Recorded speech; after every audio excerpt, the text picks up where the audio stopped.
Business Brain, episode 640 for Wednesday, April 16th. Wear pajamas to work day 2025.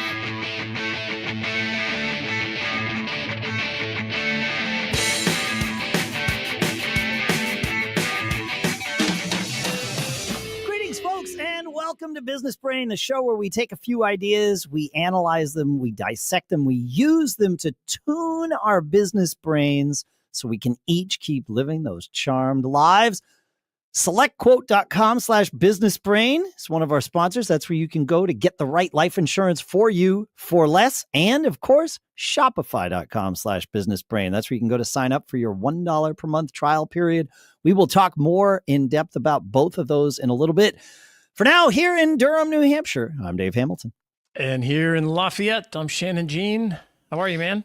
I'm good. I'm down in St. Petersburg, Florida. Awesome. Great. That's perfect.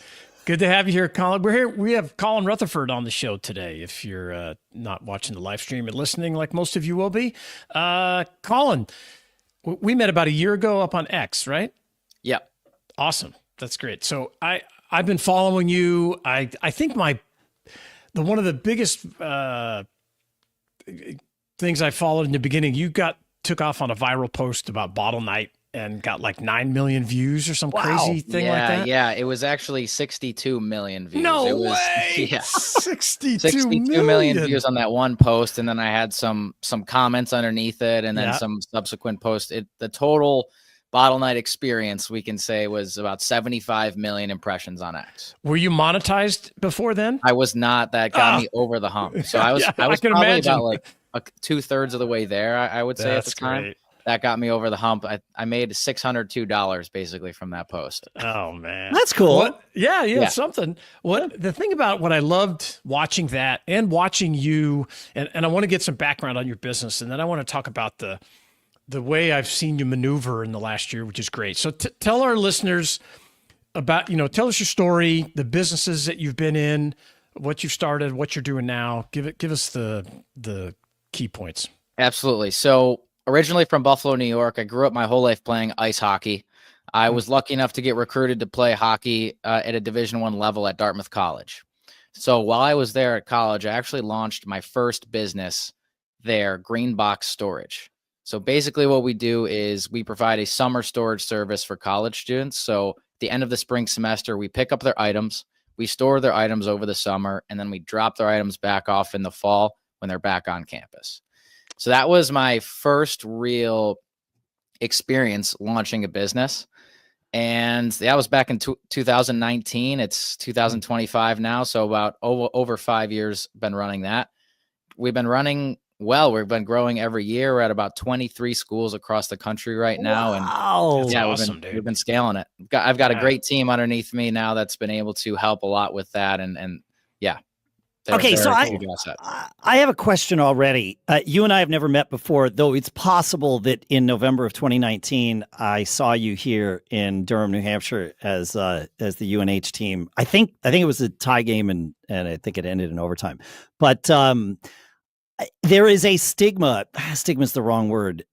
There's a presumption that D1 athletes don't really study and don't have time to do anything other than whatever athletic endeavors they're recruited to be involved in. You've all proven that to be incorrect. Was there resistance there when you started doing this? How did you manage your time? Yeah. I think back about it now, and it's like, I can't even believe I did it, really. Because I was spending 30 hours a week on hockey. And then I had an obviously rigorous academic schedule going to an Ivy League school. So I was like, that took a huge amount of time. And then somehow I figured out time to launch Green Box Storage and also have at least some semblance of a social life. So, yeah, I mean, I think... Did you just defer sleep for 4 years? I didn't, though. I really didn't. That's great. When someone asks me, like, what's the most important thing you learn in college or a question like that, I always say time management. Because like my skills and time management from freshman to senior year, like they tremendously improved, and they had to, or else I wouldn't be able to have done everything I did. Oh, you would have burned out before you ever began. Yeah. Yeah. Well, yeah, that's interesting. Yeah. Yeah, I mean, you described that business in like 2-3 sentences, and it sounds like, oh, that's just totally makes sense. But I know what's behind it, all the work and effort. Not only that, you brought on a partner, you sold part of the business. I mean, all this stuff that takes it, to make it happen. That's a massive amount of time. Yeah, and I appreciate that. And it sounds like a simple business, just pick up, store, and drop off. But with the logistics that go on behind it and storing tens of thousands of items for thousands of college students across the country simultaneously, it's not super easy. It's amazing. Yeah. And it's amazing that not only did you do it sort of for, spending money while you were in college. I mean, I suppose that was probably the start. It was like, well, we got to do something. You understood that you needed to learn how to scale this and do the things. We love mistakes here. I can only imagine what was it like opening the second location when you thought you were a genius after having succeeded with the first? Yeah, it's a very, so we launched at Dartmouth and caught fire immediately. Like I knew we had product market fit right from the get-go. So that was great. Sure. I never really struggled with product market fit. And my buddy, Aaron Partridge, who we grew up playing hockey together, he went to Liberty University and he's like, I want to open up a branch at Liberty. So that was our first expansion branch. He ran that branch and I basically gave him the trade secrets, explained to him how to do everything. And it was also like during the beginning of COVID too. So we were navigating that, but it was actually a blessing for storage because colleges sent like all the students home. They needed storage. So it was like, we got to get this going now and take advantage of COVID. And we did. We got one branch launched before that happened. Some other companies, they were able to take even more advantage of that, but we were not as mature at the time as a company. Sure.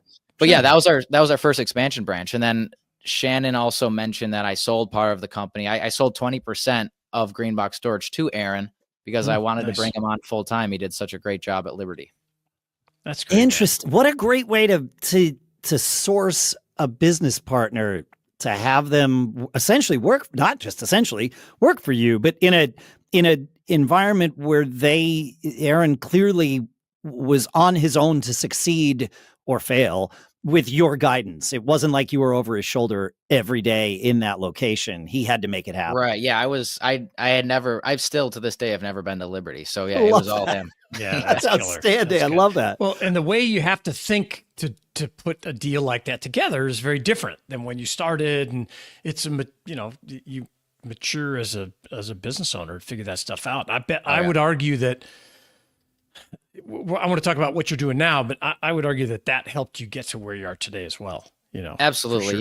You just get the experience underneath your belt. Like people always wait. They're like, oh, I'm not ready yet to start this business. You'll never really be ready. In my opinion, you just got to do it and learn on the fly.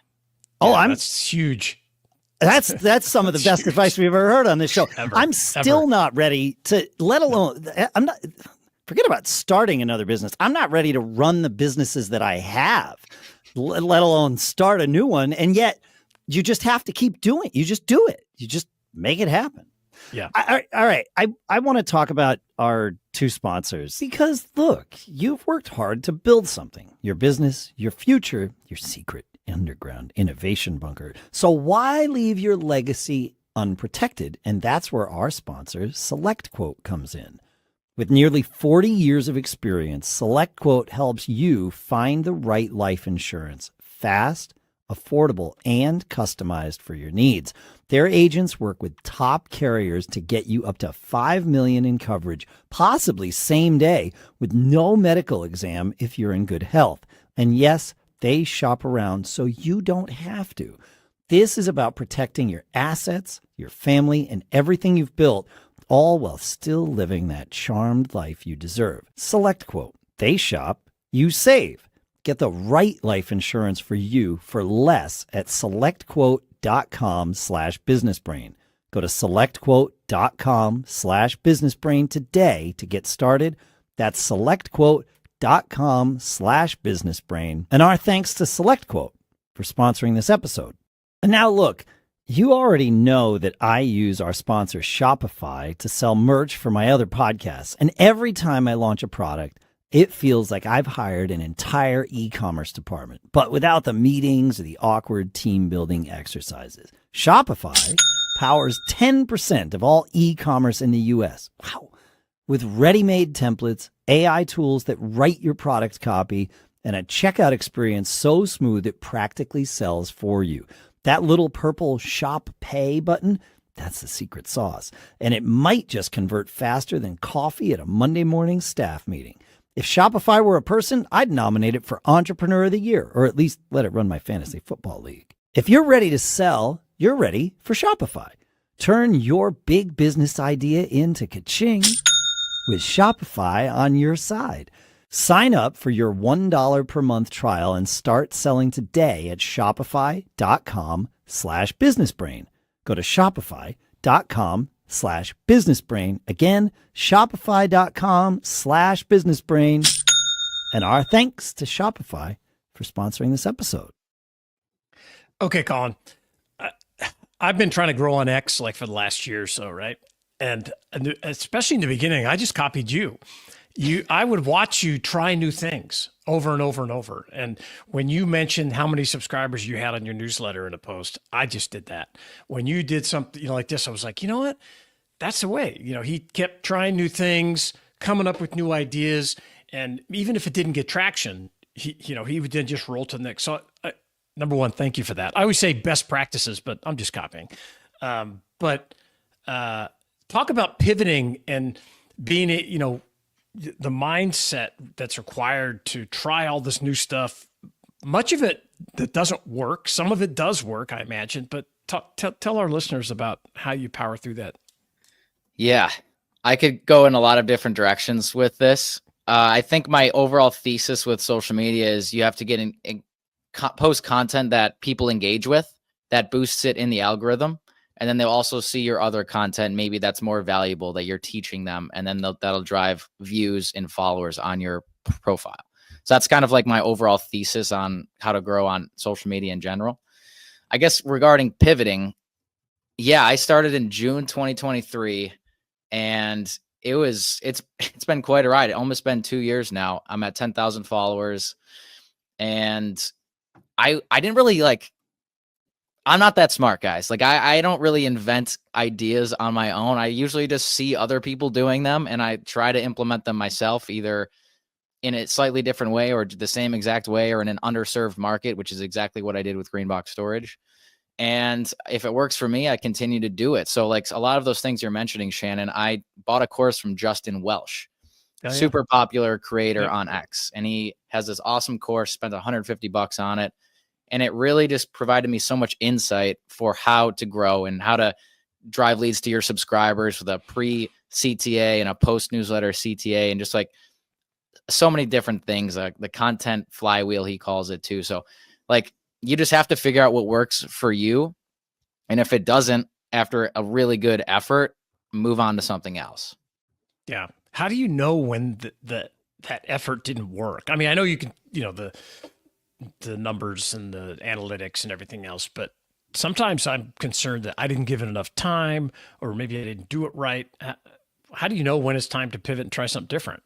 Yeah, I think you mostly I don't know if there's a framework you can really use for that. I just mostly listen to my gut, and I have a gut because of the experience I've had being on there for almost 2 years now. Yeah. So if I wasn't starting and if I didn't get going, I would not be able to have that gut feeling. So you just kind of really try as hard as you can. No, if it doesn't work, then move on. How many posts have you done on X? Do you know? I wish I knew. I could check, but it's gotta be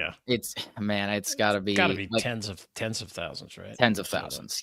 Easily tens of thousands. Yeah, that's great. Okay. So I want to wrap these two topics into one kind of question. So we always talk about mistakes on here, probably because I've made so many, but you learn so much from them. We say mistakes are tuition, but sometimes those mistakes can tap your motivation, right? To keep yourself going and keeping everything. Talk about some losses or mistakes that happened to you, and then wrap it into, hey, here's how I got through it. Yeah, definitely important to make mistakes actually as learning experience so you can keep on living that charmed life.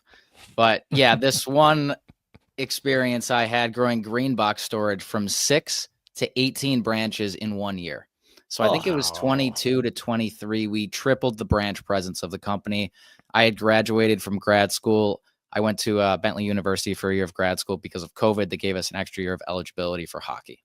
So launched a branch there, done with my master's. I'm like, all right, full bore green box storage. We're doing it. My mom's like, hey, so where are you going to work after college? I'm like, I'm not. I'm content. I'm just going to keep running green boxes. Keep rocking. Yeah. Just keep rocking. Yeah. And yeah, so we went from 6 to 18, went in overdrive. And I was like, I just took any school possible, hired any interns I could to launch branches. And man, was that a mistake. That's awesome. I was going to say, there's no way this worked out well. No, it did not. So yeah, we didn't have a lot of experience, like understanding which schools were a good fit for our service. And I just wanted to grow at all costs. So we ended up losing money at 6 out of the 18 branches that we expanded to. So like our profit margins tanked, lost money at a lot of schools. And I was like, okay, we can't just grow recklessly like this anymore. We have to be focused on profit margin as we scale. So learn that the hard way. We we slowed our growth profit wise that year. But you still made money that year, is how I'm reading between the lines. Yeah. Okay. No, we did still make money. Our profit margin, our net margins contracted though. Your net margins contracted. Yeah, that makes sense. Interesting. That's great. This is, Shannon, I'm having an interesting experience here watching, as I've been sitting really trying to just be a fly on the wall for the last few minutes. I see so many similarities between the two of you, Colin and Shannon. And it's not just because you have two letters doubled in the middle of each of your first names, but it, like when you said, I'm not that smart, guys, what you mean by that. And I think the valuable lesson, because Shannon says similar things, it's clear that you're both very smart, obviously. But how I interpret you saying that is, I am not impressed with how clever I am. You are willing to learn from other people. You are willing to just figure things out. You are willing to say, I don't know. It doesn't have to be your idea. You just need to implement that idea. And that's one of the things the most valuable lessons I learned from Shannon over the decades that I've known him is implementation is more important than ideas. And now I'm famous for saying, if you want an idea to be worth $100, write it on a $100 bill, right? Because ideas aren't worth anything without execution. But like that phrase, I'm not that smart, guys. And you didn't just say it as a line. You said it because you meant it. But what I think you mean is that you're just not impressed with how clever you are. You don't need to be the most clever person in the room. Yeah. I think that's hugely valuable. I prefer to surround myself with people like you guys because I'm definitely not the smartest person in the room, and that makes me grow as a person. Yeah. Yeah. Well, it's the experience, right? I mean, I think Colin and I've had a few calls, and I often say, hey, man, if I was, your age and at your stage of developing entrepreneur business and everything, I would, you're going to be way more successful than I am at my age. There's no doubt about either one of us put together, man. It's a way you think about things. And this is why I come back to talking about pivots and motivation and losses, because we could sit here and break down a lot of these guys, break down the numbers, and it's all transactional. And that's important. Obviously, you got to pay the bills and you want to, but making money is not that hard. Building wealth is difficult and over time. And that stuff, in your brain, man, is what carries me forward, at least. Well, yeah, I mean, that's what we're doing here every week is unpacking the mindset of success. And Colin, I mean, you are like the epitome of this, man. I mean that like as stated. Yeah, you've really got it. You've got it figured out in that you don't have it figured out. Yeah, I appreciate that. I got to give credit to my parents really on that. Like, awesome. Like my mom was a first grade school teacher, so like she taught me everything really. And then my dad is a youth hockey coach who runs his own business doing camps and clinics. And yeah, he taught me he instilled in me the innate drive that I have. Yeah. And it's like that I have a never ending pursuit for personal growth. Like I always want to read books. I always Love want to that. meet more people. And that's really important in business, I think. Yes, It is. That's awesome. Okay. So tell me what you're doing now. What are you building now? Share with us. Yeah. So I've been fortunate enough to recruit a great management team and a great team underneath me at Greenbox Storage. And it's freed me up some time to focus on other things. It's also a seasonal business, so there's not a lot going on in parts of the year. So I launched another company called Founder Brands. We're basically a content agency / digital marketing agency. We do a lot of different things to help people grow their personal brands on social media. And typically the reason people want to do that is there's a few different reasons. One, they might want to drive leads to their business. They might want to raise money from investors. They might want to recruit top talent. So we help business owners do that. That's killer. That's really and is great. this is this founderbrands.io in case people are interested? Is that right? It is. Yep. Founderbrands.io.